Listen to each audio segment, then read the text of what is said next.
Hello, Masters. Welcome to a new book, Masters. It's a very interesting book. అందరికీ touch అవుతుంది కూడా ఇది.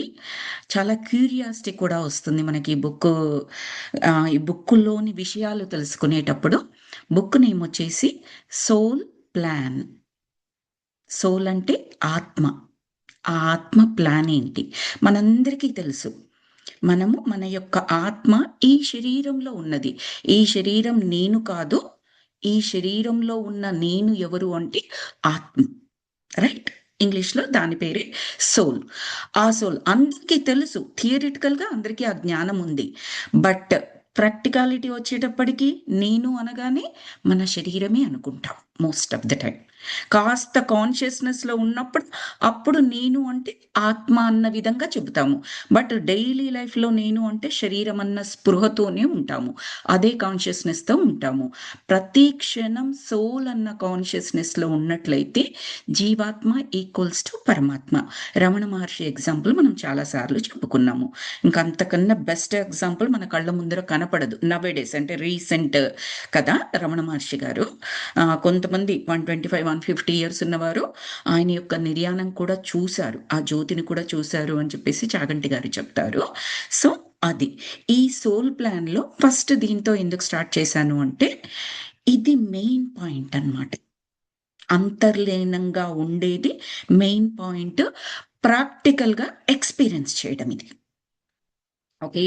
నేను అంటే ఆత్మ అనేది ప్రాక్టికల్‌గా ఎవ్రీ సెకండ్ ఎక్స్‌పీరియన్స్ చేస్తూ ఉన్నట్లయితే, మన లైఫ్‌లో వచ్చే ఛాలెంజెస్, ప్రాబ్లమ్స్, డిసీజెస్ ఎనీథింగ్ చిన్నవి కానివ్వండి, పెద్దవి కానివ్వండి. చిన్న వాటికి పెద్దగా చలించకపోవచ్చు మనము. కొంతమంది చిన్న వాటికి కూడా చాలా చలిస్తారు. వాళ్ళని మనము టూ సెన్సిటివ్ అంటాము.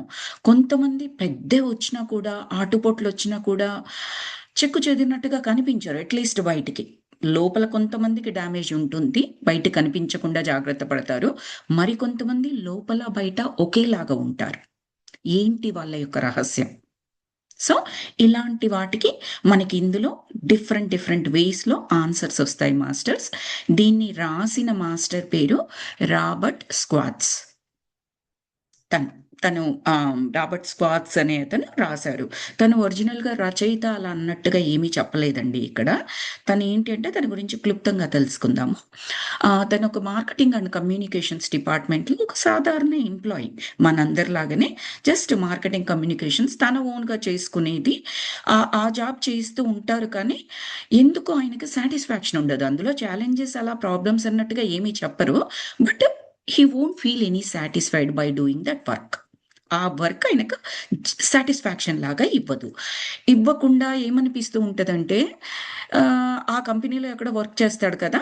తన ఓన్‌గా తను ఆ కంపెనీలోనే ఉండి తనకిట్లా బాస్‌తో ప్రాబ్లము, మేనేజర్‌తో ప్రాబ్లము, కొలీగ్స్‌తో ప్రాబ్లము, అందుకని జాబ్ సాటిస్ఫాక్షన్ లేదు. అలా ఏమీ లేదు. Just he don't feel satisfied. Okay. ఇంతమంది గొర్రెలతో పాటు నేను గొర్రెలాగా చేస్తున్నాను అన్న టైప్‌లో. దట్ డజంట్ మీన్ అవతల వాళ్ళని అవమానిస్తున్నట్టు కాదక్కడ.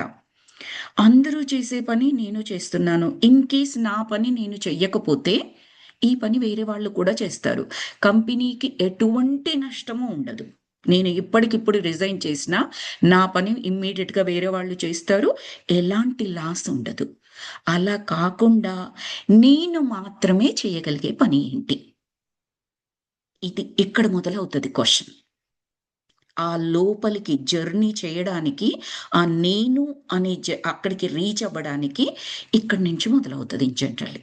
మనమేంటి లైఫ్ ఎలా వస్తుందో అలా చేసుకుంటూ వెళ్ళిపోతాము. సో కాల్డ్ అందరితో పాటు మనతో పాటు అందరూ ఈ ఈ ఈ సైకాలజీలో ఇన్ కేస్ ఎవరైనా యూనిక్‌గా ఉన్నా కూడా వాళ్ళకి సరియైన కాన్ఫిడెన్స్ లేనట్లయితే వాళ్ళేం చేస్తారంటే నలుగురితో పాటు నారాయణ అన్న టైప్‌లో ఆ వేని పక్కన పెట్టేసి ఇటు వెళ్ళిపోతూ ఉంటారు.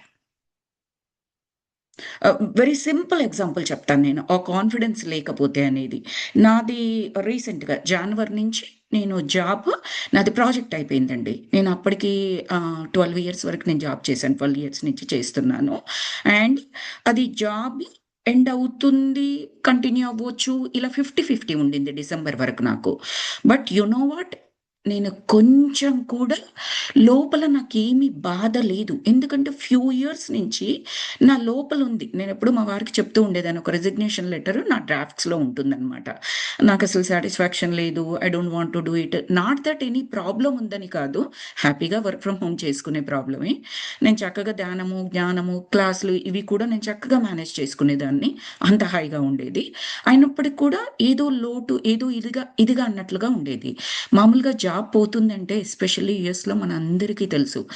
ఇద్దరు వర్క్ చేస్తే తప్పిస్తే, ఇద్దరు పిల్లలు ఉన్నప్పుడు ఆ వ్యవహారాలన్నీ చూసుకోవడానికి మనకు ఫైనాన్షియల్‌గా ఇబ్బందికరంగానే ఉంటుంది మనందరికీ తెలుసు. బట్ ఫస్ట్ ఆఫ్ ఆల్ నాకది మేము కొత్త ఇల్లు తీసుకున్నాం 4 ఇయర్స్ బ్యాక్. నా కూతురు కాలేజ్‌లో ఉంది. కొడుకు కాలేజ్‌కెళ్ళిపోతాడు. All those are there. Okay. So, తర్వాత జాబ్ పోయినప్పుడు జాబ్ అంటే ప్రాజెక్ట్ అయిపోయింది అని చెప్పినప్పుడు కొంచెం కూడా ఏమీ లేకుండా let me take a break.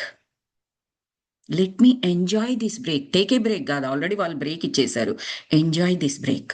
నేనే రెజ్యూమే ప్రిపేర్ చేయలేదు. ఏమీ చేయలేదు. నేను మార్కెట్‌లో ఉన్నానని కానీ ఎవరైనా ఉండి యూ వాంటెడ్ టు వర్క్ అని చెప్పేసి అలా నా ప్లేట్‌లోకొచ్చినయితే ఐ కెన్ టేక్ ఇట్ అనుకున్నాను. Otherwise I do not want to start the process అనుకున్నాను. అనుకోని ఒక 2, 3 మంత్స్ హ్యాపీగా నాకిష్టం. ఇంట్లో మా వారికి, పిల్లలకి కావాల్సినయి చేయడము, అందుబాటులో ఉండడము, వాళ్ళకెప్పుడు ఏది కావాలంటే అలా అది చాలా ఇష్టం నాకు. అది ఎంజాయ్ చేశాను 2, 3 మంత్స్. ఆ తర్వాత ఐ వాస్ గోయింగ్ ఇన్‌సైడ్. ఏంటి నేను చేయాలనుకున్నది? నా క్యాలిబర్ ఏంటి? నా స్ట్రెంగ్త్ ఏంటి? నేనేం చెయ్యొచ్చు? అన్నట్లుగా నాకుండిందది. కొన్ని ఇయర్స్ నుంచే ఉంది కానీ బయటికి ఎక్కువగా రాలేదు. Because already I'm occupied. ఆ తర్వాత నేను ఆర్గనైజేషన్ బిజినెస్ అనేది ఒకటి స్టార్ట్ చేశాను. I'm not at all business person. Never. చిన్నప్పటి నుంచి కూడా 8-5 జాబ్ పర్సనే నేను. ఆల్ ద టైమ్ నాకు అదే లైఫ్ ఇష్టం. నేనే కాదు నా హస్బెండ్ కూడా అలాగే ఉండాలి అని కోరుకున్నాను. నా పిల్లలు కూడా అనుకున్నాను. అలాంటిది ఎందుకొచ్చిందో తెలీదు. నేను ఇంట్లో ఆర్గనైజ్ చేయడం అదంతా కూడా చాలా చేస్తాను. It's a great strength of me. చిన్నప్పటి నుంచి ఉన్నది నాకది. అండ్ నా ఫ్రెండ్స్ అందరూ కూడా లాస్ట్ 24 ఇయర్స్ నుంచి చూస్తున్న వాళ్ళందరూ కూడా చాలా సార్లు చెప్తూ ఉండేవారు. అది స్టార్ట్ చేశాను. కంపారిటివ్‌లీ నా జాబ్‌తో చూసినట్లయితే ఈ బిజినెస్ అనేది చాలా హెక్టిక్ నాకు. ఫిజికల్ లేబర్ కూడా. మెంటల్‌గా కూడా నేను థింక్ చేయాలి. అవతల కస్టమర్‌ని సాటిస్ఫై చేయాలి. ఎవ్రీథింగ్ ఉంటుంది. I have to plan everything. So many things are involved. Still 100% నా మనసు దీనికే పెడుతుంది. అది హాయిగా ఇంట్లో కూర్చొని చేసే జాబు. ఒక్కొక్క రోజు 8 అవర్స్ కూడా నాకు వర్క్ ఉండకపోవచ్చు. లేదా నేను ముందే చేసి పెట్టేసుకోవచ్చు వర్క్ నాకిచ్చిన వర్క్. అంత హ్యాపీగా ఉండే దాంట్లో ఏదో లోటు. ఇంత కష్టంగా ఉండే దాంట్లో ఎంత హ్యాపీనెస్. ఫస్ట్ జాబ్ నేను తీసుకున్నప్పుడు ఆర్గనైజేషన్ బిజినెస్‌ది ఫస్ట్ క్లయింట్ నాకొచ్చినప్పుడు ఎంత సాటిస్ఫాక్షన్ అనేది నేను చెప్పలేను. ఐ వాంటెడ్ టు కంటిన్యూ అన్నాను. నా హ్యాపీనెస్ చూసి మా వారు, నా పిల్లలు కూడా మా పిల్లలే కాదు, నా ఫ్యామిలీ మొత్తం అంటే మా అమ్మ వాళ్ళ సైడు, మా అత్తయ్య వాళ్ళ సైడు అందరూ కూడా ఎంతో ఎంకరేజ్ చేశారు. Because they know me. అందులో నేనెలా చేస్తాను, ఏంటి నా స్కిల్ సెట్ ఏంటి, everybody knows me. So, they felt so happy. ఒక్కరంటే ఒక్కరు కూడా డిస్కరేజ్ చేయలేదు. ఏంటి జాబ్ వదిలేస్తావా? ఏంటి జాబ్ చూసుకోవా? ఏమనుకుంటున్నావు? పిల్ల కాలేజ్‌లో ఉంది, పెళ్ళికి ఎదిగింది. ఈ టైప్‌లో అన్నది ఒక్కరు కూడా లేదు. And I am feeling very happy by doing that. నేనది చేసేటప్పుడు మెడిటేషన్ కాన్సెప్ట్స్ మాట్లాడతాను. ఆ క్లయింట్‌తో నామా చాంటింగ్ లాంటివి చాంటింగ్స్ చేసుకుంటాను. బ్రెయిన్‌లో చేసుకుంటాను. బయటికి చేస్తుంటాను. All together I am feeling so happy అనమాట. ఆ విధంగా నేను ఆ స్ట్రెంగ్త్‌ని యుటిలైజ్ చేసుకుంటున్నాను. అంటే ఆ లోపలికి ఇన్‌వార్డ్ జర్నీ లాగా వెళ్ళింది అనేది నాకున్న జ్ఞానాన్ని బట్టి నేను అర్థం చేసుకొని అందుకే I am not feeling sad are bad or depressed. నేను చాలా మందిని చూసానండి. నా కౌన్సెలింగ్ దగ్గరికే వస్తూ ఉంటారనమాట. జాబ్ గురించి ఒక అమ్మాయి ఎంత డిప్రెస్డ్‌గా ఉందో నాకు తెలుసు. చిన్న కిడ్స్ అనమాట తనకి. She is feeling so depressed since few years. What can I do అని చెప్పేసి అడుగుతుంది. Maybe she is in need. అవసరాన్ని బట్టి కూడా ఉంటుంది. కానీ నాకు ఆ డిప్రెషన్ అనేది 1% కూడా లేకుండా స్మూత్ ట్రాన్సిషన్ ఎలా జరిగిందంటే లోపల ఇన్‌బిల్ట్ ఎనర్జీస్ వల్ల అని అర్థమైంది. ఓవర్ ద పీరియడ్ వచ్చినయి తప్పిస్తే ఓవర్ నైట్ రావవి.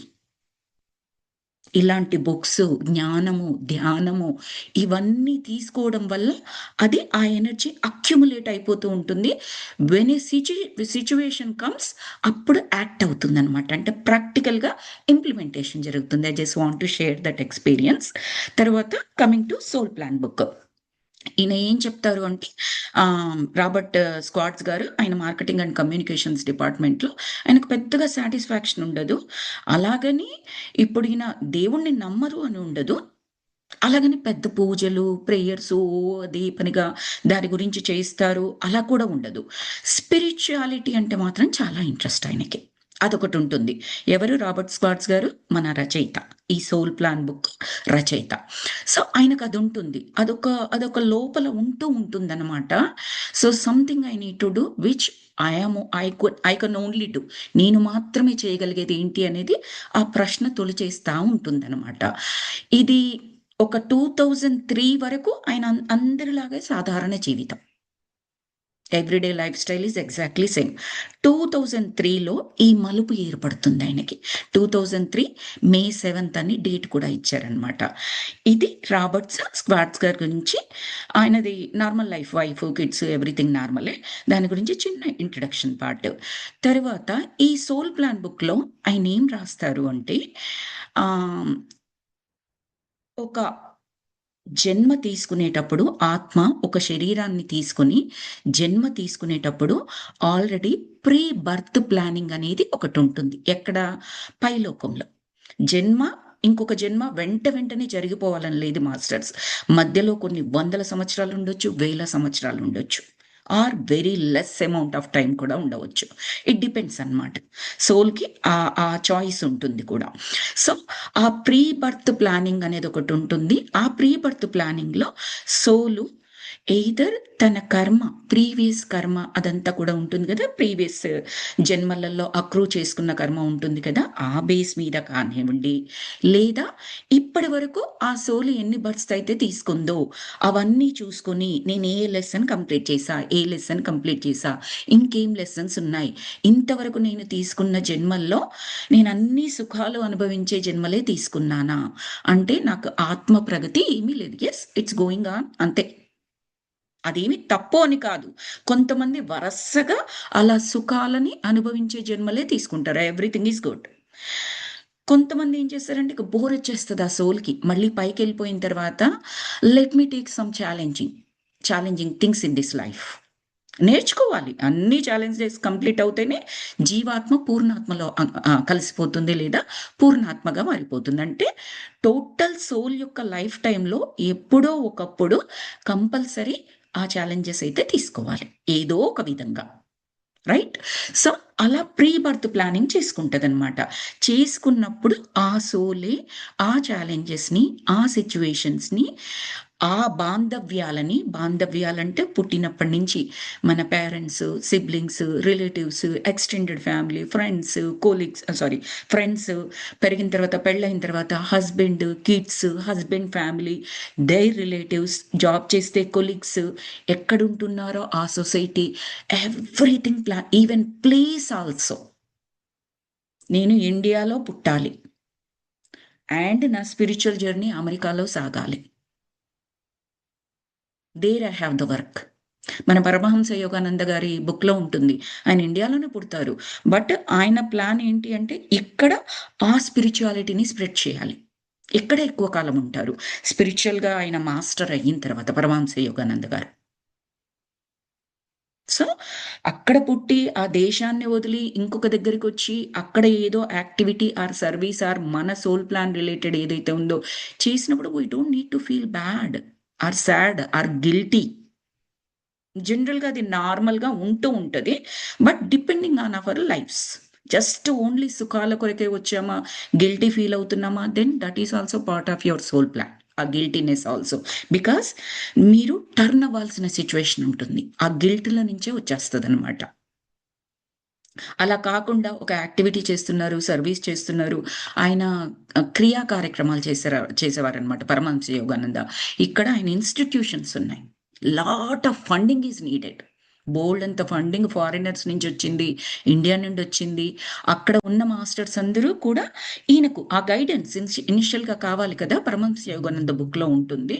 ఆయన యొక్క గురువు గారు ఇండియాలోనే ఉంటారు, గురువులందరూ ఇండియాలోనే ఉంటారు. బట్ ఈయన జాబ్ మాత్రం ఇక్కడ. అండ్ వివేకానంద కూడా ఉన్నారు మనకి. ఆయన ఇక్కడ ఇక్కడ యుఎస్లో షికాగోలో ఇచ్చిన ఆ ఫ్యూ మినిట్స్ ఆ స్పీచ్ ఏదైతే ఉందో అది కదండి ఆయన గురించి ఫస్ట్ చెప్పే మాట. ఆ స్పిరిచువాలిటీని ఎలా ప్రచారం చేశారో. So there is nothing wrong in it. Moving from one place to another place depending on our soul plan. There is no need to feel guilty. ఆ తప్పు చేసిన అన్న భావం ఉండనవసరం లేదు. ఓకే, సో అంతా కలిపి ఈ సోల్ ప్లాన్ రిలేటెడ్ జిస్ట్ లాగా ముందు చెప్తున్నాను మాస్టర్స్. తర్వాత ఆ ప్రీ బర్త్ ప్లానింగ్ ఉంటుంది. దాని ప్రకారమే సిచ్యువేషన్స్ క్రియేట్ చేసుకొని వస్తాము. కాకపోతే బర్త్ తీసుకున్న తర్వాత ఆ కాన్షియస్నెస్ని కోల్పోతాము. కోల్పోవడం వల్ల ఏమవుతుంది అంటే మనని మనము అదృష్టవంతులమని దురదృష్టవంతులమని, ఇన్ కేస్ మన ఫ్యామిలీలో ఎవరికైనా అలాంటి సిచ్యువేషన్స్ ఉంటే వీడిది దురదృష్టకరమైన జాతకం, వీడిది అదృష్టకరమైన జాతకం, ఇలా లేబుల్ చేయడం, జడ్జ్ చేయడం అలా చేస్తూ ఉంటుంది. That's part of the normal life. But అలా కాదు. We have decided this plan, ఈ లైఫ్ ప్లాన్ అన్న జ్ఞానం మనకి ఏర్పడితే ప్రతి ఛాలెంజ్లో ఆత్మ ఎదుగుదల ఉంటుంది. సుఖాలలో వీటిల్లో ఆత్మ ఎదుగుదల వెరీ మైన్యూట్, చెప్పనంత, ఉండనంత. బట్ ఛాలెంజెస్లో ఉంటుంది. అది ఎక్సర్సైజ్ చేస్తున్నారు, మీరు ఒక ల్యాడర్ ఎక్కుతున్నారు, ఒక స్టెప్స్ ఎక్కుతున్నారు, స్టామినా బిల్డ్ అవుతుంది కదండి. కూర్చున్న చోటే కూర్చున్నారు, ఏం బిల్డ్ అవుతుంది? ఏం బిల్డ్ అవ్వదు. సుఖంగా హాయిగా ఉంటుంది అంతే. Just like that. సో ఆ సోల్ ప్లాన్స్ ఏంటి, ఎస్పెషల్లీ ఈయన ఏం చేశారంటే కొన్ని బ్రేవ్ సోల్స్ని తీసుకున్నారు. What you mean by brave soul? ఆయన ఏదో కత్తులు కటార్లు ఆయుధాలు పట్టుకొని వచ్చి యుద్ధం చేస్తారు కాదు అక్కడ.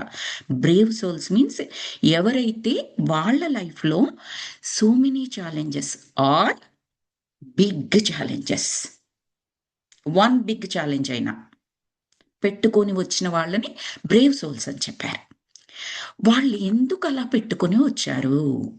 కొన్ని కొన్ని ఆ బ్రేవ్ థింగ్స్ ఏంటో కొన్ని చెప్తాను. టోటల్ 10 స్టడీస్ ఉంటాయండి, కేస్ స్టడీస్ ఇందులో. అందులో కొన్ని మేజర్ యాక్సిడెంట్స్, ఈరోజు టాపిక్ అదే అనుకుని స్టార్ట్ చేస్తున్నాను నేను. మేజర్ యాక్సిడెంట్స్ ఒకటి ఉంటుంది. కొంతమంది పిల్లలు పుట్టుగుడ్డి, పుట్టు మూగ ఇలా కూడా వస్తారు. ఎందుకు? ఏ విధంగా ఎక్స్ప్లెయిన్ చేయగలం? Either in terms of soul plan or in terms of కర్మ.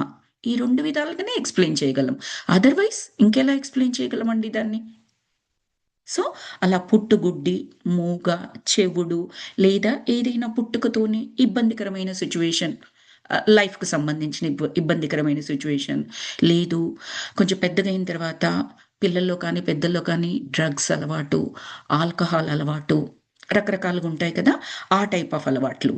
తర్వాత ఇంకొకటి ఏంటి, పిల్లల్లో ఇప్పుడు కొంతమంది ఎక్స్ట్రాడినరీ కిడ్స్ ఉంటారు, లైక్ ఆటిజం.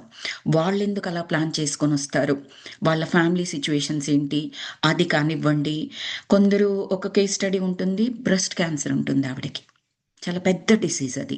అసలు అలా ఎందుకు ప్లాన్ చేసుకొస్తారు? ఇలాంటి వాటి గురించి, దాని వెనక కారణాలు ఏంటి, ప్రీ బర్త్ ప్లానింగ్లో ఏం జరుగుతుంది, ఎవరుంటారు అక్కడ, ఎందుకు చేసుకుంటున్నారు, అలా ఆ సిచ్యువేషన్స్ వాళ్ళ లైఫ్లో పెట్టుకోవడం వల్ల ఏంటట లాభం అని చెప్పేసి ఆ విధంగా దాని గురించిన వాటిని ఈయన కేస్ స్టడీస్ రూపంలో రాశారనమాట. 10 కేస్ స్టడీస్ అంటే ఒక రీసెర్చ్ పేపర్స్ లాగనమాట. రీసెర్చ్ పేపర్స్ అంటే ఏంటి, సైంటిస్టులు వాళ్ళకు దాని గురించి పరిశోధన చేస్తారు. మొత్తం పరిశోధన ఏం చేస్తారు, రిజల్ట్ లాగా ఒక పేపర్ మీద రాస్తారు, దాన్ని పబ్లిష్ చేస్తారు, రీసెర్చ్ పేపర్ అంటాము, రైట్. ఈయన ఈ బ్రేవ్ సోల్స్ని వాళ్ళ యొక్క సోల్ ప్లాన్ ఏంటి, ప్రీ బర్త్ ప్లానింగ్ ఏం జరిగింది, ఎందుకొరకు తీసుకున్నారు అనే దాన్ని పరిశోధనా పత్రం లాగా రాశారు. దాన్ని కేస్ స్టడీ అని చెప్పేసి చెప్పారు. అలా 10 కేస్ స్టడీస్ గురించి చెప్పారనమాట ఇందులో. అది రాబర్ట్ స్క్వాడ్స్ గారి గురించి ఈ బుక్ యొక్క ఇంట్రడక్షన్ పార్ట్. Okay masters. తర్వాత ఇందులో ఈయన కొన్ని పదాలు వాడతారండి. మీడియమ్స్ అని అంటారు. మీడియమ్స్ అంటే ఏంటి అంటే ఒక మొత్తం నలుగురు మీడియమ్స్ ఉంటారు ఈ టోటల్ బుక్‌లో. ఆ నలుగురు మీడియమ్స్‌తో వాళ్ళ హెల్ప్‌తో ఈ బ్రేవ్ సోల్స్ యొక్క సోల్ ప్లాన్ ఏంటి, ప్రీ బర్త్ ప్లానింగ్ ఏంటి తెలుసుకుంటారు. సో, మీడియమ్స్ అంటే ఏంటి అంటే వీళ్ళు చానలైజేషన్ అనే ప్రాసెస్ ద్వారా పైన ఉన్న స్పిరిట్ గైడ్స్ అన్నా, సోల్ గైడ్స్ అన్నా ఒకటే. ఓకే. నేను కొన్నిసార్లు స్పిరిట్ గైడ్స్ అనొచ్చు, కొన్నిసార్లు సోల్ గైడ్స్ అనొచ్చు. బట్ 2 ఒకటే మీనింగ్. సో, పైన ఉన్న సోల్ గైడ్స్‌తో కమ్యూనికేట్ చేస్తారనమాట. వాళ్ళు థర్డ్ ఐ మాస్టర్స్. మూడవ నేత్రం నిన్న చెప్పుకున్నాం కూడా కదా! ఆజ్ఞాచక్రం గురించి చెప్పినప్పుడు, ఆ మూడవ నేత్రం పరిపూర్ణమైన వారు.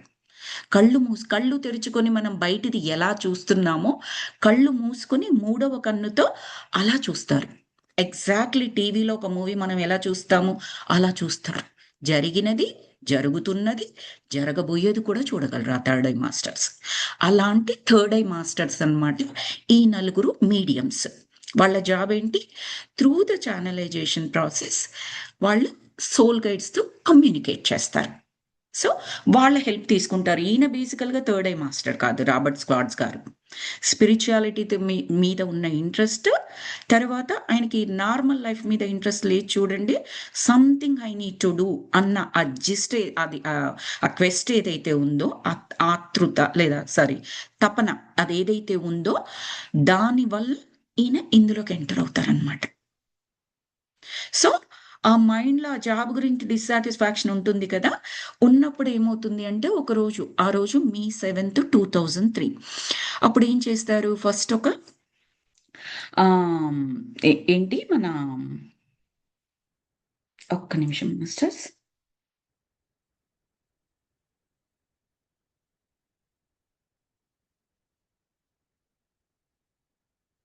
1 second masters.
'Sorry masters.'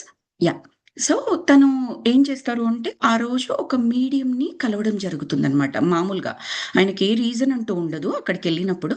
Just ఒక మీడియంని అంటే థర్డ్ ఐ మాస్టర్ వాళ్ళిలా స్పిరిట్ గైడ్స్‌తో కమ్యూనికేట్ చేయగలరు. అదంతా తెలిసినప్పుడు ఈయనకొక క్వెషన్ ఒస్తుందనమాట. సో, ఏంటి అంటే నాకు నా నా సోల్ ప్లాన్ ఏంటి? ప్రతి ఒక్కరి లైఫ్‌లో ఛాలెంజెస్, ప్రాబ్లమ్స్ అన్నీ ఉంటాయి కదండీ! చిన్నవో, పెద్దవో ఉంటాయి కదా! ఈయనకు ఒకానొక టైంలో ఒక బిగ్ ఛాలెంజ్‌ని కూడా ఎదుర్కొంటారనమాట ఆయన లైఫ్‌లో. ఎదుర్కొన్నప్పుడు ఆయన మనసులోనే ప్రేయర్ చేస్తాడు భగవంతుడికి. ఉంటుంది కదా! మనకు ఇందులో నుంచి నన్నిలా బయటపడేయు అని మన గుప్తంగా, రహస్యంగా చేసుకునే ప్రేయర్స్ బోలెడన్ని ఉంటాయి ప్రతి ఒక్కరికి. అలా ఒక ప్రేయర్ కూడా చేసుకుంటారు. ఒక రిక్వెస్ట్ లాగా కూడా పెట్టుకుంటారనమాట. సో, ఈ మీడియం దగ్గరకొచ్చినప్పుడు ఏం చేస్తారు అంటే, అడుగుతారు. ఈ ప్రీ బర్త్ ప్లానింగ్ అంటే ఏంటి? ఎందుకు చేసుకుంటారు? ఇప్పుడు స్పిరిట్ గైడ్స్‌తో మీరు కనెక్ట్ అవుతున్నారు కదా! కమ్యూనికేట్ చేస్తున్నారు కదా! నా స్పిరిట్ గైడ్స్‌తో మీరు కనెక్ట్ అవ్వగలరా? అని చెప్పేసంటేను ఆవిడ సరే అని చెప్పేసి ఆ స్పిరిట్ గైడ్‌తో ఈ ఫస్ట్ ఏం చేస్తుందంటే తన యొక్క spirit guide or soul guide connect అవుతుంది. ఎలాగా? మెడిటేషన్ కదండీ తను. ఇది మన మోడ్రన్ దాంట్లో చెప్పాలి అంటే ఈక్వివాలెంట్ కాదండి. అర్థం చేసుకోవడానికి చెప్తున్నా. It's not at all equivalent. Hypnotism అని చెప్తూ ఉంటారు చూడండి. సెల్ఫ్ హిప్నటిజం అని చెప్పేసి. ఆ టైప్‌లో అర్థం చేసుకోండి కానీ it's not at all equal. అది ఇది కంప్లీట్‌లీ డిఫరెంట్. సో తనేం చేస్తుంది? ధ్యానంలో కూర్చొని, ఆ ధ్యానంలో ఆ థర్డ్ ఐ పరిపూర్ణము అని చెప్పాను కదా! ఆ స్పిరిట్ గైడ్స్‌తో కాంటాక్ట్ అవుతుంది. క్లియర్‌గా టీవీ స్క్రీన్ మీద చూసినట్లుగానే ఉంటుందనమాట. తను మాట్లాడుతూ ఉంటది. ఇప్పుడు తన దగ్గరికి రాబర్ట్ గారొచ్చారు, మన రచయిత. వచ్చినప్పుడు ఈయన ఈయన గురించి కొన్ని క్వెషన్స్ అడుగుతారు. ఎవరు? ఆ స్పిరిట్ గైడ్‌తో తినే మాట్లాడుతుంది. రాబర్ట్ గారు మాట్లాడరు. బట్ స్పిరిట్ గైడ్‌కి, రాబర్ట్ గారికి మధ్యలో ఈ మీడియం ఉంటుందనమాట. ఈవిడుంటారు.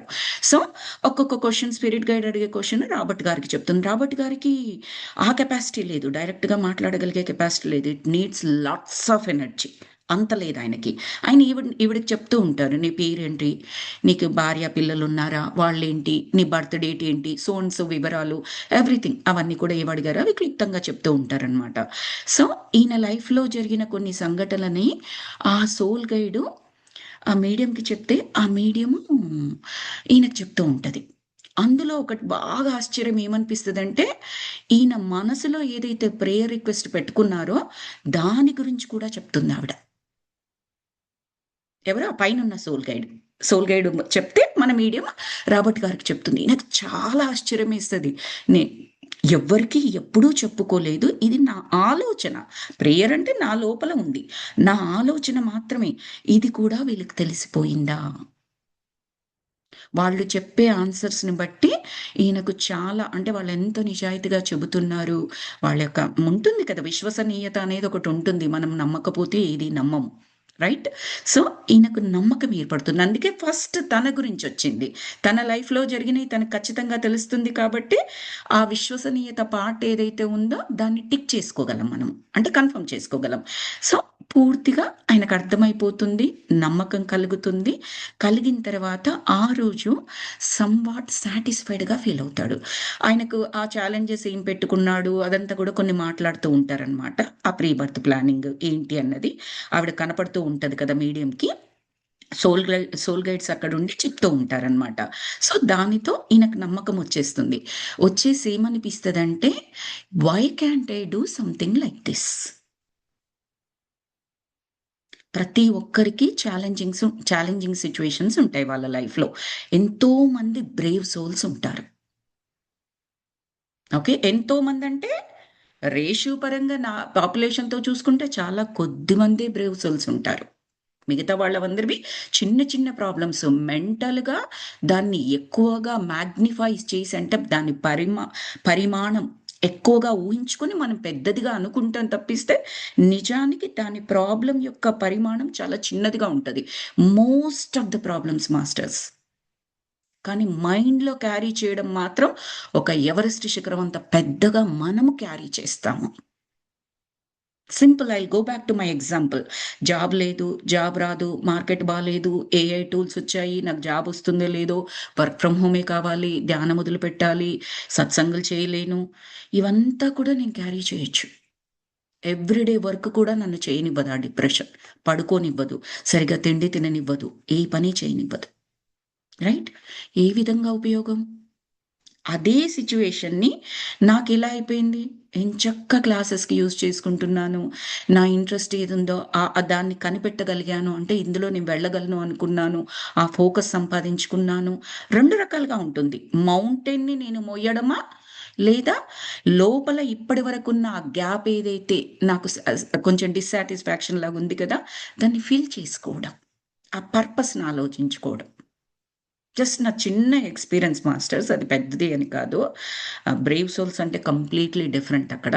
సో, ఇక్కడ ఈయన ఏమంటున్నారు అంటే, అలాంటి రియల్ బ్రేవ్ సోల్స్ ఎవరైతే ఉన్నారో, వాళ్ళ దగ్గరికి వెళ్ళి, వాళ్ళతో మాట్లాడి, వాళ్ళ లైఫ్ గురించి తెలుసుకొని, అసలు ఆ సిట్యుయేషన్స్ ఎందుకు ఏర్పడతాయని ఈ నలుగురు మీడియంస్‌ని పెట్టుకున్నారు కదా ఆయన, వాళ్ళ దగ్గరికొచ్చి అంటే ఆ క్యాండిడేట్‌ని కూడా తీసుకొస్తారు. క్యాండిడేట్‌ని తీసుకొచ్చి, ఆ పర్టిక్యులర్ క్యాండిడేట్ మన రాబర్ట్ గారు, మీడియం, మీడియం సోల్ గైడ్స్తో మాట్లాడుతూ ఉంటుంది. ఇది జరిగే ఇన్ ప్రతిసారి ఆ సమావేశం అనుకోండి కైండ్ ఆఫ్. సోల్ గైడ్స్ మాత్రం రాబర్ట్ గారికి ఆ పర్టికులర్ క్యాండిడేట్కి కనపడరు, ఓన్లీ మీడియంకు మాత్రమే కనపడుతూ ఉంటారు. అలా నేను చెయ్యొచ్చు కదా అని ఏర్పడుతుంది. అప్పుడు సాటిస్ఫాక్షన్ కలుగుతుంది ఆయనకి. This is the purpose of my life అనుకొని అప్పుడు అలా 1 బై 1 కేసులు తీసుకొని స్టడీ చేసి ఈ బుక్ రాశారు. ఇదొక్కటే బుక్ కాదండి, ఆయన ఇంకా కొన్ని బుక్స్ రాశారు. సోల్ ప్లాన్ కాకుండా సోల్ గిఫ్ట్ అలా ఇంకో కొన్ని బుక్స్ రాశారు ఈ మాస్టర్. సో అలా రాసిన బుక్. ఇప్పుడు ఫస్ట్ మనం తీసుకోబోయే టాపిక్ ఏంటంటే మేజర్ యాక్సిడెంట్స్. ఎంత కవర్ అవ్వగలదో అంత నేర్చుకుందాం మాస్టర్స్ ఈరోజు. మిగతా పాట రేపు తెలుసుకుందాం మనము. మేజర్ యాక్సిడెంట్స్ కొందరికి ఉంటాయి. ఎందుకు పెట్టుకుంటారు? అదైతే మరీ భయంకరం. ఇంత ఘోరంగా యాక్సిడెంట్ ప్లాన్ చేసుకుంటుందా ఏ సోలైనా? ఎందుకు చేసుకుంటుంది? నా ఫ్రెండ్కి ఒక ఎగ్జామ్ ఉంది మాస్టర్స్, ఇలా మేజర్ యాక్సిడెంట్. నా పీజీ క్లాస్మేట్ అనమాట అతను. ఈజ్ అ వెరీ, అంటే చదువులో చాలా బాగా చదువుతాడు, very good looking guy, and మంచి ఫ్యామిలీ బ్యాక్గ్రౌండ్ కూడా చాలా బాగుంటుంది. వెరీ ఎంతూజియాస్టిక్, ఏదో సాధించాలన్న తపన అలా ఉండేవాడు. మేము పీజీలో ఉన్నప్పుడే ఒక అమ్మాయిని లవ్ చేసి మ్యారేజ్ కూడా చేసుకున్నాడు. చాలా హ్యాపీగా సాగిపోతూ ఉండింది వాళ్ళది లైఫ్ కూడా. Inter caste, inter state, inter religion, everything కూడా. అయినా కూడా హ్యాపీగా వాళ్ళ మ్యారేజ్ జరిగింది. నేను చక్కగా వాళ్ళ రిసెప్షన్కి కూడా వెళ్ళాను. చాలా హ్యాపీగా ఫీల్ అయ్యాను. ఇద్దరు నా క్లాస్మేట్స్ కాబట్టి. ఆ తర్వాత యూఎస్కి నేను వచ్చిన తర్వాత నాకు వాళ్ళ గురించి ఏమీ తెలియదు, అసలేమీ తెలియదు. టచ్ పోయింది కూడా, నాకేమీ తెలియదు.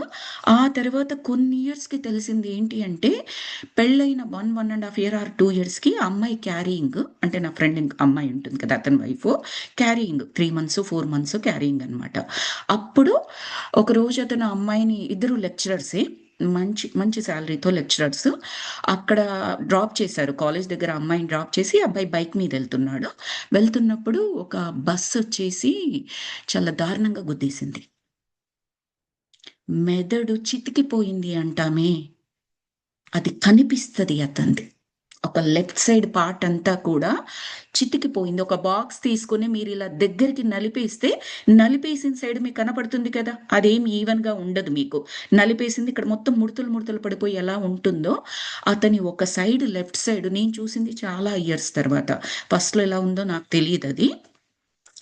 సో అలా చితికిపోయి ఉన్నది. వెరీ యంగ్ స్టేజ్, కలలు గన్న life, everything was going so good. ఆ తరువాత he faced and she faced. నేను ఎందుకు ఈ అంటే ఇది ఎక్స్పీరియన్స్ చెప్తాను.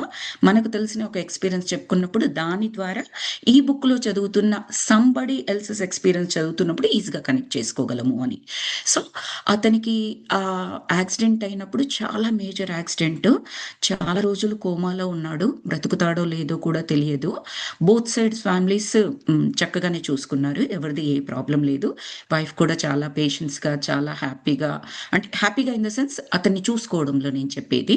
అలా చూసుకుంది. ఒక చాలా ఇయర్స్ వరకు అమ్మాయి చెప్పింది నాకు, ఒక చిన్న ఇన్ఫాంట్ బేబీకి తినిపిస్తారు చూడండి, ఒక ఇడ్లీ పట్టుకొని ఓ 2 గంటలు తినిపించాలి, కొంచెం కొంచెం కొంచెం కొంచెం రవ్వగా తినిపిస్తూ ఉంటాం చూడండి, అలా తినిపించేదంట హస్బెండ్కి కొన్ని ఇయర్స్.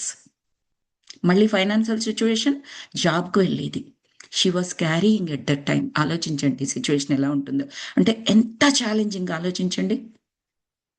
ఆమె బ్రేవ్ సోలే కదా ఖచ్చితంగా.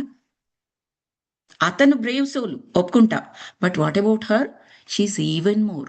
అంటే ఇక్కడ నేను ఏం చెప్పాలి అనుకున్నాను అంటే, ఎవరైతే ప్లాన్ చేసుకుంటారో వాళ్ళు మాత్రమే కాదు, వాళ్ళ చుట్టుపక్కల ఉన్న ఫ్యామిలీ మెంబర్స్ అందరూ కూడా బ్రేవ్ సోల్స్. దాన్ని తట్టుకోవడం అనేది ఉంటుంది. మోర్ బ్రేవ్ సోల్స్ అని చెప్పొచ్చు. వీళ్ళ పెయిన్ ఇంకా ఎక్కువగా ఉంటుంది. ఆ నియర్ అండ్ డియర్, ఆ ఫ్యామిలీ ఎవరైతే ఉన్నారో. షీ వాజ్ క్యారీయింగ్, కోరుకున్న భర్త, లవ్ మ్యారేజ్ చేసుకుంది, ఎంతో హ్యాపీగా సాగిపోతుంది, ఇద్దరివి చక్కగా జాబులు, everything was going smooth. Just all of a sudden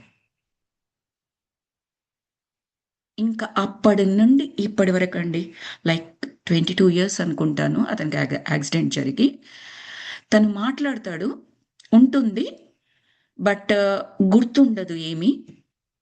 గుర్తుండదు అంటే పదే పదే మాట్లాడుకుంటూ ఉంటాడు. ఇప్పుడు నేను ఒకసారి మళ్ళీ పరిచయంలోకి వచ్చిన తర్వాత నా బర్త్‌డే డేట్ తీసుకొని అదొక దగ్గర రాసుకొని almost once in a while రాస్తా ఉంటాడు. నీ బర్త్‌డే 6 మంత్స్, నీ బర్త్‌డే 4 మంత్స్, నీ బర్త్‌డే 2 మంత్స్. మా అమ్మాయి పేరు. ఆ పేరు తీసుకొని మా అమ్మాయికి ఒక పేరు పెట్టుకున్నాడు. ఆ పేరుతోని మీ అమ్మాయి బర్త్‌డే ఇది. మళ్ళీ మళ్ళీ గుర్తు చేసుకుంటూ ఉంటాడు. మాట్లాడే విధానం చిన్న పిల్లలకి ఏమీ తెలియదు చూడండి అలా మాట్లాడతాడు. ఫస్ట్ నాకు పరిచయంలోకి వచ్చిన కొత్తలో మళ్ళీ మళ్ళీ రీఇంట్రడక్షన్ వచ్చినప్పుడు ఆ అబ్బాయి మాట్లాడే విధానం నాకు అదంతా తెలీదు కాబట్టి వాళ్ళ వైఫ్‌కి కాల్ చేశాను. ఏంటి ఇతను ఇలా పర్సనల్‌గా ఇవి అడుగుతున్నాడు ఏంటి? వాట్ హ్యాపెండ్ టు థిస్ గై అన్నట్టుగా వాళ్ళ వైఫ్ కాల్ చేస్తే తను క్లియర్‌గా ఎక్స్‌ప్లెయిన్ చేసింది. Nothing to be worried. అతను ఏది మాట్లాడినా, ఎలా మాట్లాడినా హి is a baby. He doesn't know anything. నేను గట్టిగా తిట్టేయవచ్చు కూడా. అలాగని నీ దగ్గర క్లోజ్ ఫ్రెండ్‌షిప్పు కాదు, నీ మీద కోపము కాదు, ఏది కాదు. ఆ నెక్స్ట్ 1 అవర్‌లో తిట్టాను అన్నది కూడా తెలీదు. దానికి అపాలజీ చెప్పాలన్నది కూడా తెలీదు. He is like A baby అంటే ఎప్పటి నుంచి జరుగుతుందంటే అప్పుడు తను చెప్పిందనమాట.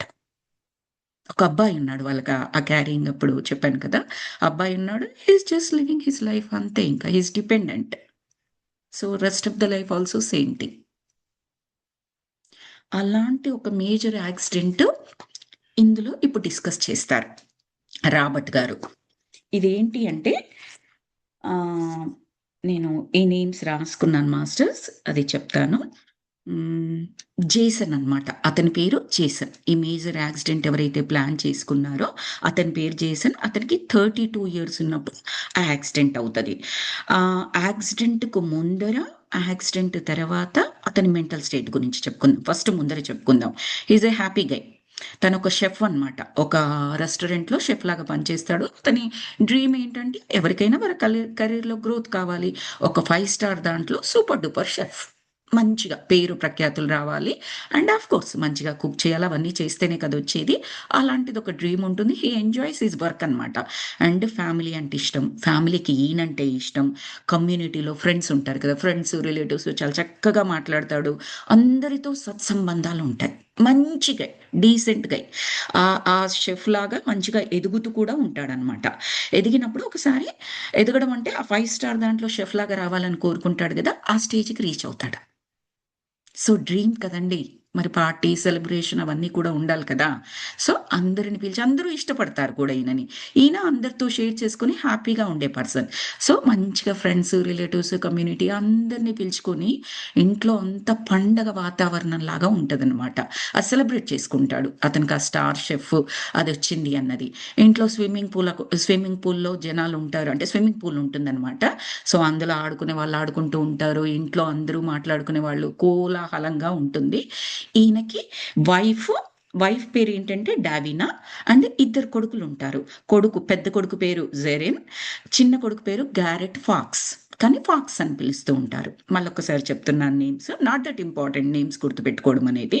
డావినా వైఫ్ పేరు. పెద్ద కొడుకు పేరు జెరాన్ అండ్ చిన్న కొడుకు పేరు గ్యారెట్ ఫాక్స్. అండ్ ఈయనకు తల్లిదండ్రులు కూడా అతనితో పాటే ఉంటారు. అందరూ కలిసిమెలిసి హ్యాపీగా ఉంటారనమాట. So, everybody are enjoying that party. అయితే స్విమ్మింగ్ పూల్‌లో వీళ్ళ పెద్దబ్బాయి వాడు ఈత కొడుతూ ఉంటాడు. మిగతా పిల్లలతో పాటు పెద్దలు అందరూ ఉన్నప్పుడు ఈత కొడుతూ ఉంటాడు. మంచిగా పిల్లలతో ఫన్నీగా ఉంటాడనమాట. సో, వాడిని కాస్త సతాయిద్దామని ఏం చేస్తాడు అంటే, ఆ దూరం నుంచి స్విమ్మింగ్ పూల్‌లోకి జంప్ చేస్తాడు. కొడుకుని ఊరికే ఫన్నీగా అల్లరి పెట్టడానికి. ఆ స్విమ్మింగ్ పూల్‌లో అల్లరి పెట్టడానికి దూకుతాడనమాట. దూకినప్పుడు ఏమవుతది? ఆ పడ్డదెక్కడ పడతాడు అంటే స్విమ్మింగ్ పూల్‌లో అన్ని ప్లేసెస్‌లో లోతు ఒకే విధంగా ఉండదు కదండీ! మన కమ్యూనిటీ పూల్స్‌లో కూడా చూస్తాము. 3 ఫీటు, 6 ఫీటు, 8 ఫీటు, 10 ఫీటు అనుకుంటూ ఉంటుంది కదా! ఈయన దూకినప్పుడు ఎక్కడ పడతాడంటే డెప్త్ ఎక్కువగా ఉండదు. తక్కువగా ఉంటుంది. కాబట్టి ఏమవుతుందంటే, బలంగా తన తల అదంతా అంటే తల, వెనక భాగము అదంతా కూడా గుద్దుకుపోతుందనమాట.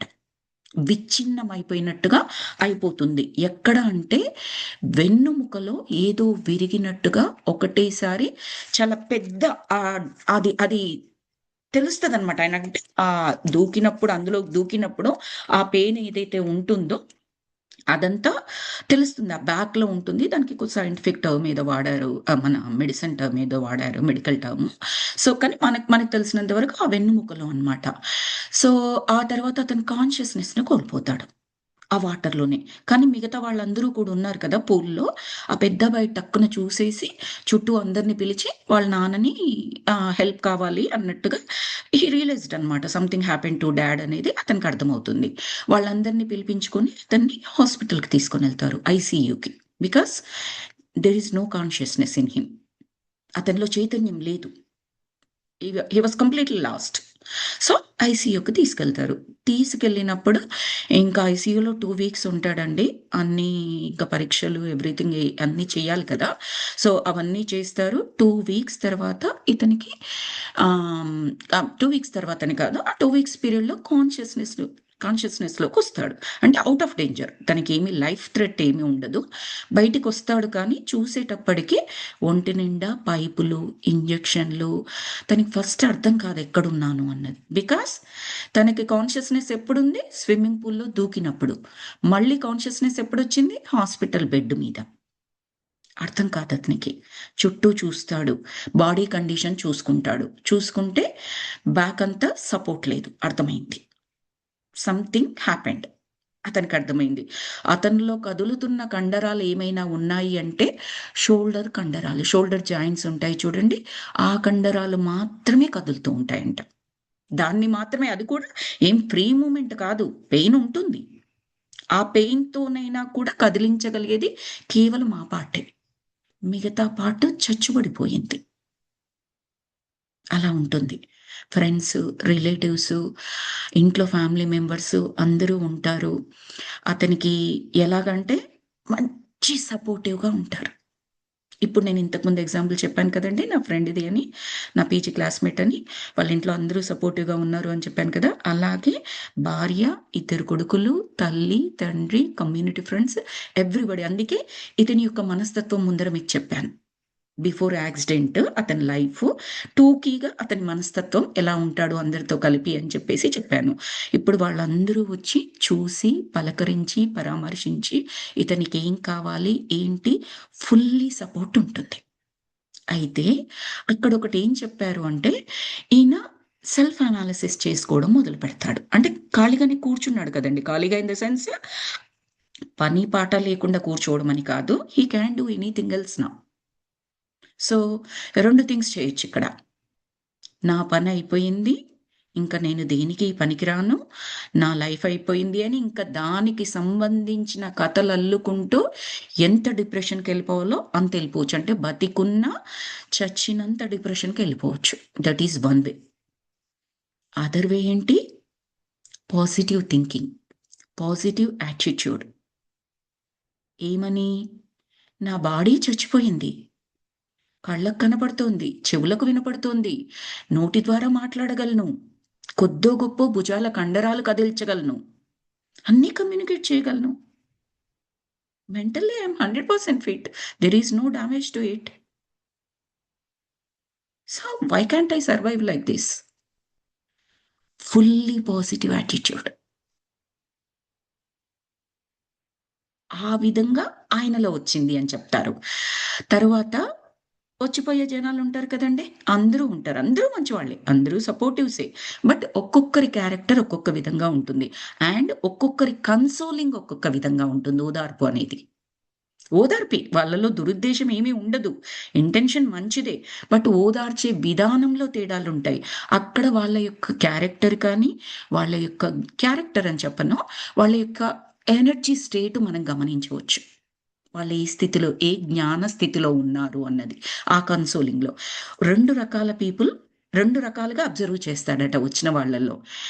ఎలా ఉంటారటంటే ఒకరేమో ఇంగ్లీష్‌లో చెప్పారక్కడ. One set of people came to see me but not the accident. Other set of people came to talk about accident but not about me అని చెప్పేసి చెప్తాడు. అంటే ఒక సెట్ ఆఫ్ పీపుల్ ఏమో ఈయనను ఈయనగా చూస్తున్నారు. యాక్సిడెంట్ గురించి అంతగా ఓకే. నీ పనయిపోయింది. చాలా కష్టం కదా! ఇలా ఉంటే లైఫ్ లాంగ్ కష్టము. అదిగో అక్కడొకరున్నారు, ఇలాగే ఉన్నారు. వాళ్ళ లైఫ్ ఇలా అయిపోయింది, అలా అయిపోయింది. ఈ category. Talking all about accident. కన్సోలింగే. అగైన్ మళ్ళీ చెప్తున్నాను. దెర్ ఈస్ నో నెగటివిటీ వాళ్ళలో. కానీ వాళ్ళు మాట్లాడే విధానం ఈయన గమనించారు. అది మనం పట్టుకోవాలిక్కడ. ఈయన అబ్జర్వ్ చేశారు. రెండో సెట్ ఆఫ్ పీపుల్ ఒక సెట్ ఆఫ్ పీపుల్ ఏమో ఈయన గురించి మాట్లాడుతున్నారు. ఓహ్! చాలా బాగున్నావు, చాలా చక్కగా ఉన్నావు, ఎంతో చక్కగా మాట్లాడుతున్నావు, కమ్యూనికేట్ చేస్తున్నావు, you are so good, heal అవుతున్నావు ఈ టైప్‌లో. రెండో సెట్ ఆఫ్ పీపుల్ ఏమో టాకింగ్ ఆల్ అబౌట్ యాక్సిడెంట్. అది గమనించాడు. గమనించి ఏ సెట్ పీపుల్‌ని పట్టుకోవాలో, ఏ క్యారెక్టర్‌ని పట్టుకోవాలో, ఏ జ్ఞానాన్ని పట్టుకోవాలో దాన్ని పట్టుకున్నాడు. ఆయనలో ఉంది కాబట్టే పట్టుకున్నాడు. లేకపోతే అసలు ఈ అబ్జర్వేషన్ కూడా ఉండదు కదండీ. That's why used observation. Because he is all aware. ఎరుకతో ఉన్నాడాయన. ఇంకొకటి ఇక్కడ ఇంకొక ముక్క చెప్పాలి నేను. ఆయన కాన్షియస్‌నెస్ కోల్పోతాడు స్విమ్మింగ్ పూల్‌లో అని చెప్పాను కదా! ఆ కాన్షియస్‌నెస్ కోల్పోయిన తర్వాత ఏం జరుగుతుంది అంటే, ఆయన ఔట్ ఆఫ్ బాడీ ఎక్స్‌పీరియన్స్ అంటారు మాస్టర్స్ ఇది. మీరు కావాలి అంటే గూగుల్‌లో, చాట్‌జీపీటీలో కొట్టి చూడండి.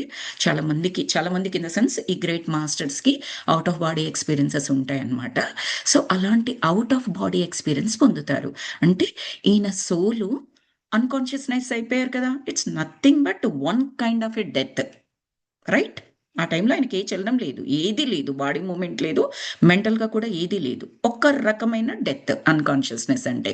సో, అతనికట దేదీప్యమానమైన వెలుగు కనిపించిందంట. ఆ బాడీ ఆ బాడీలో నుంచి ఏదో బయటికి వచ్చినట్టుగా అంటే తనని తాను చూసుకోవడం బాడీలో నుంచి బయటికి ఒక దేదీప్యమానమైన వెలుగు అదంతా కూడా చాలా బ్లిస్‌ఫుల్‌గా అనిపించిందంట ఆయనకి. బాధగా, నొప్పిగా కాదు. శరీరం నుంచి బయటకొచ్చిన తర్వాత తెలియని ఆనందకరమైన అనుభూతి. హ్యాపీనెస్ కాదక్కడ మనం చెప్పాల్సింది. Some divine blissful energies. He felt that during that unconscious state. His body was lying in the swimming pool. ఆ అన్‌కాన్షియస్ స్టేట్‌లో ఉన్నప్పుడు. వెంటనే జరిగిన ఎక్స్‌పీరియన్స్. సో, తర్వాత ఒక వాయిస్ వినిపించిందంట తన హృదయంలో నుంచి. ఔట్ ఆఫ్ బాడీలో ఉన్నప్పుడు. ఏమని? Do you want to continue your journey or leave this body to go upwards. అంటే ఈ శరీరాన్ని వదిలివేసి పైలోకాలకు వెళ్తావా? లేదా శరీరంలో కంటిన్యూ చేస్తావా? అనే క్వెషన్ వినిపించిందంట లోపల నుంచి అంతరాత్మ. అన్నప్పుడు ఒక్కసారిగా మన జేసన్ గారికి పిక్చర్ మొత్తం తిరిగింది. వైఫు, ఇద్దరు పిల్లలు, పేరెంట్స్, తన షెఫు ఇదంతా మొత్తం ఫ్రెండ్స్, కమ్యూనిటీ ఎవ్రీథింగ్ ఉంటుంది కదా! అదంతా చక్కగా పిక్చర్స్ తనకనిపించాయి. అంతా గుర్తుంది ఆయనకి. వెంటనే కదండీ! సో, వాళ్ళందరూ కళ్ళ ముందర తిరిగారాయనకి. తిరిగి అప్పుడన్నారు అప్పుడనిపించింది ఆయనకి. I need to do something. అనిపించి ఐ వాంటెడ్ టు కంటిన్యూ అని చెప్తారు. ఇక్కడ నేను చెప్పాలనుకుంటుంది ఏంటి అంటే, ఇలాంటి ఎక్స్‌పీరియన్సెస్ ఉంటాయి మాస్టర్స్. అందరికీ ప్రతి ఒక్కరు అన్‌కాన్షియస్‌నెస్ అయినప్పుడు ఇలాంటి ఎక్స్‌పీరియన్స్ ఉంటుంది అని నేను చెప్పను. కాకపోతే కొంతమందికి ఆ మాస్టర్స్‌కి ఆ ఎరుక అన్నారు కదా! అన్‌కాన్షియస్ అయిపోయిన తర్వాత ఆయన ఎరుకలో ఉన్నారు అని చెప్పుకున్నాం మనము. ఆ ఎరుక కొంతమందికుంటుంది. ఆ ఎరుకలో వాళ్ళు వాళ్ళ సోల్ గైడ్స్‌తోని అంటే అంతరాత్మ అని ఏదైతే చెప్పుకున్నామో, ఆ అంతరాత్మ ఈస్ నథింగ్ బట్ అక్కడ సోల్ గైడ్స్. వాళ్ళతో వాళ్ళు మాట్లాడుకోవడం. దానితో మాట్లాడుకుంటారు. Shall I come back or shall I leave this body? ఆ చాయిస్ ఉంటుంది. మన జీకే సార్ వాళ్ళ యొక్క స్పిరిచ్యువల్ టాబ్లెట్స్ జీకే సార్ ఉన్నారు కదా! వాళ్ళ ఓన్ సిస్టర్. జీకే సార్ మనందరికీ తెలుసు. వాళ్ళ ఓన్ సిస్టర్ ఉన్నారు. తనకి ఇలాంటి ఎక్స్‌పీరియన్స్ ఒకటి జరిగింది అని నేను ఒకానొక వాళ్ళ ఎక్స్‌పీరియన్స్ షేరింగ్‌లో విన్నాను. మనకు తెలిసిన వ్యక్తి నేను చెప్పేది. సో, అలా అవకాశం ఉంటుందంట. అతనేం చేసుకుంటాడంటే, I wanted to return into my body అంటాడు. నేను మళ్ళీ నా శరీరంలోకి వెళ్ళిపోతాను. అంటే థింక్ అబౌట్ ఇట్. ఒకసారి చూసుకో శరీరం ఎలా విచ్ఛిన్నమైంది. బ్యాక్ మొత్తం బ్యాక్ లేకుండా ఎలా అండి? కష్టం కదా లైఫు. తన గురించి తనకే కష్టం కాదు. తన వాళ్ళందరూ ఎంత కష్టపడాలో అది తెలుసుకున్న ఎంత ప్రాబ్లమ్ అవుతదండి. చూడండి నా లైఫ్ వల్ల ఇంతమందికి ప్రాబ్లమ్ అవుతుంది, ఇంత కష్టమవుతుంది అని మరింతగా లోపల లోపల మనము చాలా ఇబ్బంది ఆ బాధ ఇంకా ఎక్కువగా ఉంటది మనకి. మన నియర్ అండ్ డియర్ మన వల్ల కష్టపడుతూ ఉంటే. సో, థింక్ చేసుకో. It's not easy. నీ చేతిలో ఉంది. నువ్వు రావాలి అనుకుంటే పైకి రావచ్చు. పైలోకాలకు వెళ్ళిపోవచ్చు. అంటే అప్పుడు అతనికి ఏదో ఒకటి నిర్దిష్టంగా అనిపిస్తదనమాట. I wanted to continue this journey. క్లియర్‌గా చెప్తారు. లైఫ్ ఎలా ఉండబోతుంది చెప్తారు. ఆ బాడీతో. ఆ బాడీకి ఏం ప్రాబ్లమ్ అయిందో చూసి ఎలా ఉండబోతుందో చెప్పిన తర్వాత కూడా ఐ వాంటెడ్ టు కంటిన్యూ అంటాడు. So, he is a brave soul. Challenging pre birth ప్లానింగ్‌ది నేను చెప్తాను మళ్ళీ. సో, ఛాలెంజింగ్ ఏదైతే పెట్టుకొని వచ్చాడో he's continuing. He's a brave soul. తర్వాత అతని కాన్షియస్‌నెస్‌లోకొస్తాడు. వచ్చిన తర్వాత ఇదంతా ఏమీ గుర్తుండదు. ఔట్ ఆఫ్ బాడీ ఎక్స్‌పీరియన్స్ ఏది గుర్తుండదు తనకి. 2 వీక్స్ ఐసీయూలో ఉంటాడు. 2 వీక్స్ తర్వాత ఇంకా డాక్టర్స్ డిశ్చార్జ్ చేసిన తర్వాత ఒక 3 మంత్స్ రీహాబిలిటేషన్ సెంటర్స్ ఉంటాయి కదండీ! అక్కడ వాళ్ళందరూ కావాల్సిన ఎక్సర్‌సైజ్‌లు చేయించడం కానీ, అండ్ చాలా హెల్ప్ అవసరం ఉంటుంది. ఎంత భార్య, పిల్లలు, తల్లిదండ్రులు సపోర్ట్ చేసినా కూడా he needs lot of support every second. Right? అందుకని ఆ 3 మంత్స్ అక్కడ ఆ రీహాబిలిటేషన్ సెంటర్‌లో ఉంటారు. అక్కడ ఉన్నప్పుడు అతను తనలో పాజిటివ్ యాటిట్యూడ్ చాలా పెంచుకుంటాడంట. పదే పదే మంత్రంలాగా అని చెప్పారు అందులో ఆడియోలో. ఆహ్, మంత్రంలాగా ఏంటి అంటే ఆహ్, నా ఫిజికల్ బాడీ ఇలా ఉంది. But I am mentally good. I can see. అతను తన భుజాల కండరాలు కష్టపెడుతున్నా కూడా పెన్నును పట్టుకొని రాయడం లాంటివి కూడా చేసేవాడంట ప్రాక్టీస్. కష్టం అవుతున్నా కూడా వదిలేయకుండా. మీకు 'కర్తవ్యం' సినిమా గుర్తున్నట్లయితే విజయశాంతి సినిమా ఉంటుంది. ఓల్డ్‌ది 30 ఇయర్స్ బ్యాక్, 30, 35 ఇయర్స్ బ్యాక్‌ది. ఆవిడ ఇన్స్‌పెక్టర్ అందులో విజయశాంతి. యాక్సిడెంట్ అవుతుంది ఆమెకి. యాక్సిడెంట్ కాదులెండి. కాళ్ళు, చేతుల మీద రౌడీలొచ్చి కొట్టినప్పుడు తన కాళ్ళన్నీ ఇదైపోతాయి. అందులో చూపిస్తారు కదా! మళ్ళీ ఇన్స్‌పెక్టర్‌గా అవ్వడానికి ఎంత కష్టపడుతుంది. ఆ పెయిన్ అంతా మన కళ్ళ ముందర చూపిస్తారు. You can visualise thought. ఇక్కడ ఈ భుజాల కండరాలు నొప్పి పెడుతున్నా కూడా కాస్తైనా కదులుతున్నాయి కాబట్టి పెన్ను పట్టుకొని రాయడానికి పేపర్ మీద so that he can communicate. He can do another thing ఏదైనా సరే. ఏదైనా చెయ్యాలి అనుకుంటే తను చేయగలిగేది కుర్చీలో కూర్చొని చేయడమే కదా! ఇంకేం చేయడానికి లేదాయన. సో, అందుకని పేపర్ మీద పెన్ను పెట్టి రాయడం అనేది బాగా ప్రాక్టీస్ చేస్తాడట. అండ్ మంత్రంలాగా I am doing good. I am doing good. Visualization process. మనం నిన్న మన బాడీ స్కానింగ్ మెడిటేషన్‌లో ఆ టెక్నిక్ యూజ్ చేసాం చూడండి. విజువలైజేషన్ ప్రాసెస్ మీద చాలా వర్క్ చేస్తాడంట. నేను చెయ్యగలను. నా బాడీ మాత్రం ఇదయ్యింది. కానీ ఇలాంటి వాళ్ళెవరైతే ఉన్నారో వాళ్ళందరూ డిప్రెషన్‌లోకెళ్ళిపోతారు 99%. కానీ వాళ్ళకొక మోడల్‌గా ఉండాలి నేను.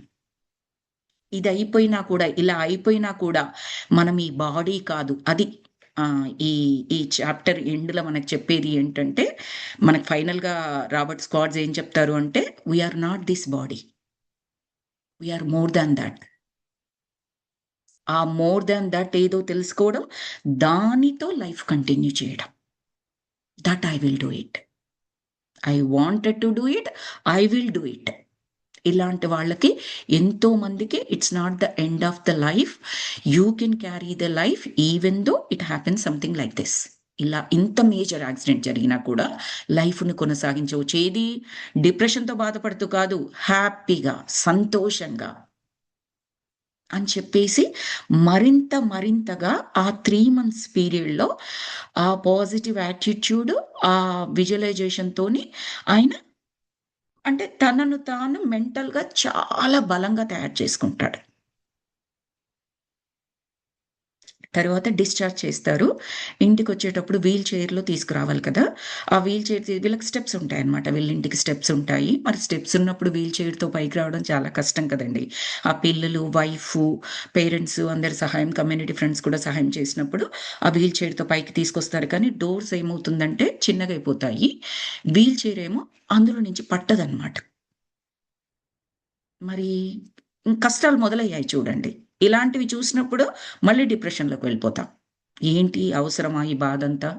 ఇప్పుడు చూడండి ఇంతమంది హెల్ప్ చేయాలి. ఈ చైర్ లోపలికి వెళ్ళట్లేదు. మళ్ళీ సాయం కావాలి. ఇక్కడి నుంచి మొదలయ్యాయి కష్టాలు. అది జరిగితే ఏం చేస్తారంటే ఇతనప్పటికే అంతమంది ఫ్రెండ్స్ అలా ఉంటారు కదా! ఒక చర్చ్ వాళ్ళు ఈయనకు సూటబుల్ అయ్యే చైర్ ఇవ్వడం. అంటే ఆ ఇంటి డోర్‌లో నుంచి పట్టేటట్టు, ఈయన కంఫర్ట్ ఉండే చైరు, అన్ని రకాలుగా ఏ విధంగా హెల్ప్ అవుతుందో ఫ్రెండ్స్, ఫ్యామిలీ అందరూ కలిపి హెల్ప్ చేస్తారు. హి సీస్ ఆల్ దట్ పాజిటివిటీ. ఇంతమంది హెల్ప్ చేస్తున్నారు. అదంతా కూడా పాజిటివ్‌గా తీసుకుంటారు. అండ్ తనలో మరింతగా పెరుగుతూ ఉంటదనమాట. మోర్ అండ్ మోర్ నేను హీల్ అవ్వాలి. హీల్ అవ్వాలంటే చచ్చుబడిపోయిన భాగం మళ్ళీ అది బ్రతుకుతుందో లేదో తెలియదు. అక్కడ హీలింగ్ అని కాదు. ఏదైతే రెస్ట్ ఆఫ్ ద పార్ట్స్ ఉన్నాయో, ఆ పార్ట్స్‌తోని వాట్ కెన్ ఐ డూ? అది ఆయనది. ఆయన కొరకు కాదు. What can I do with this life to the world? అది ఆయనలో ఉంటుంది. అయితే ఇక్కడ మనము ఈ హీలింగ్ ప్రాసెస్‌లో వాళ్ళ వైఫు, కిడ్స్ వాళ్ళ గురించి కూడా తెలుసుకుందాం. వాళ్ళ వైఫ్ ఏంటంటే చాలా అనుకూలవతి. Very nice. Very supportive. పెద్ద కొడుకు జయరన్ అనుకున్నాం కదా! వాడు కూడా వాళ్ళమ్మకు సపోర్టివ్‌గా ఉంటాడు. అంటే నాన్నకి సపోర్టివ్‌గా లేడు అని కాదు. వాళ్ళమ్మ ఎంతో ఛాలెంజ్‌ని ఫేస్ చేయాలి కదండీ! ఫస్ట్ తనకు కదా! అత్యంత ఎక్కువ బాధ. ఈవెన్ పేరెంట్స్ కంటే కూడా వైఫ్‌కు చాలా ఎక్కువ బాధ కదండీ! అన్ని రకాలుగా. సో, తను చెప్తుందనమాట. "నీకు అన్ని రకాలుగా నేను సాయం చేస్తాను. నీకు హెల్ప్‌ఫుల్‌గా ఉంటాను. డోంట్ వర్రీ అబౌట్ ఇట్" అన్నట్టుగా ఆమె చెప్తుంది. ఎంతో ఓర్పుతో ఉంటుంది. అంటే అతను చిన్నదానికి, పెద్దదానికి పిలవచ్చు, అవసరాలు ఉండవచ్చు. ఓర్పు కావాలి కదండీ! సో, ఆ ఓర్పుగా ఉంటుంది. తల్లికి కావాల్సిన అవసరం ఏదైతే ఉంటుందో ఈ ప్రాసెస్‌లో పెద్ద కొడుకు అండగా ఉంటాడు. ఆ పెద్ద కొడుక్కి చిన్నోడు ఫాక్స్ అన్నాం గదా! వాడు హెల్ప్‌ఫుల్‌గా ఉంటాడు. ఎందుకంటే డైరెక్ట్‌గా చిన్నోడు ఫాదర్‌కి చేయగలిగేంత ఏజ్ లేకపోవచ్చు వాడు. కానీ వాళ్ళ అన్నయ్యకి హెల్ప్ చేయగలడు గదా! వాళ్ళ అన్నయ్య చేసే పనులు. వాడి పనులు కొంచెం తక్కువగా ఉండే అవకాశం ఉంటుంది కదా! అంటే తమ్ముడికి, అన్నకి గ్యాప్ తక్కువ ఏజ్ గ్యాప్ తక్కువగా ఉంటుంది కాబట్టి, అన్న చేసే పని కొద్ది కష్టపడితే తమ్ముడు కూడా చేయగలడు. లేదా కనీసం హెల్ప్ చేయగలడు. అమ్మ చేసే పని పెద్ద కొడుకు చేయలేకపోవచ్చు. బట్ సపోర్టివ్‌గా ఉండగలడు. గిన్నెలన్నీ కడకపోవచ్చు మన పిల్లలు. కడిగిన గిన్నెలు ఎక్కడుంటాయో అక్కడ పెట్టాలి అంటే they can do that. Right? అంటే వాళ్ళు నాకు సాయం చేస్తున్నారు. గిన్నెలు కడిగినప్పుడు ఏ పనైతే వాళ్ళు చేయగలరో ఆ సాయం వాళ్ళు చేస్తున్నారు. అలా ఏం చేస్తారంటే చిన్నోడు పెద్దోడికి, పెద్దోడు అమ్మకి, అమ్మ అంటే ఆ వైఫ్ హస్బెండ్‌కి అలా. అండ్ వాళ్ళ పేరెంట్స్ కూడా వాళ్ళు చేయగలిగినంత ఓల్డ్ ఏజ్ కాబట్టి వాళ్ళు సపోర్ట్ చేస్తూ ఉంటారు. అయితే ఈయన గురించి ఏమవుతుంది అంటే మన రాబర్ట్ స్క్వాట్స్ గారికి జేసన్ గురించి తెలుస్తుంది.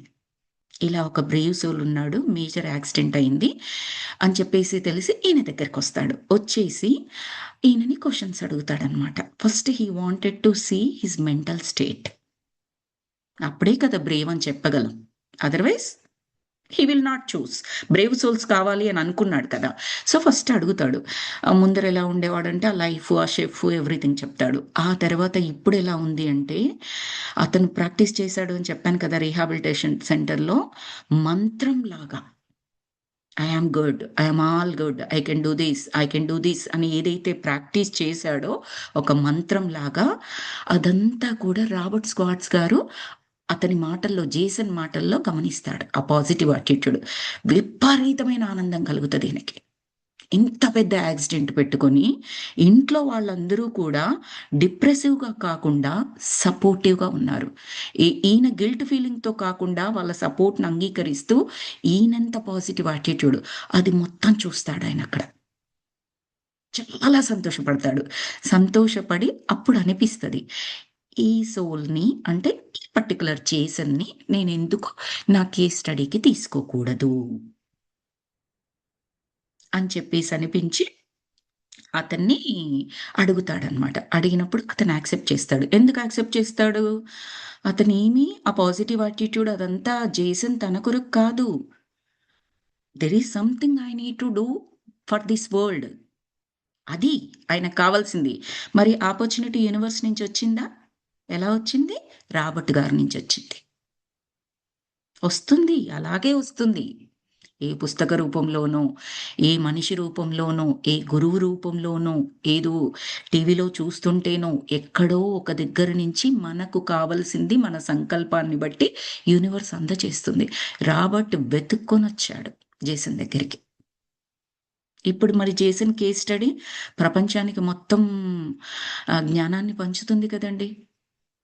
అలా కాకుండా నా మానాన నేను కష్టపడుతుంటే నీ గోలేంటి? నీ కేస్ స్టడీ ఏంటి? నేనెక్కడికి రాను. ఎవరికీ చెప్పను. నా దురదృష్టం ఇది యాక్సిడెంట్ అవ్వడం.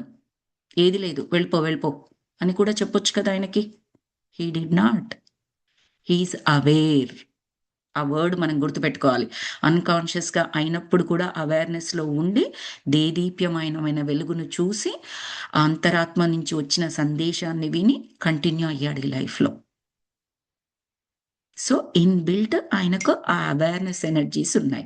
సో, ఏం చేశాడంటే రాబర్ట్ గారు అడగగానే సరే అని చెప్పేసి ఒప్పుకుంటాడనమాట. సో, ఇక్కడికి స్టాప్ చేద్దాం మాస్టర్స్. రేపు కంటిన్యూ చేసుకుందాము.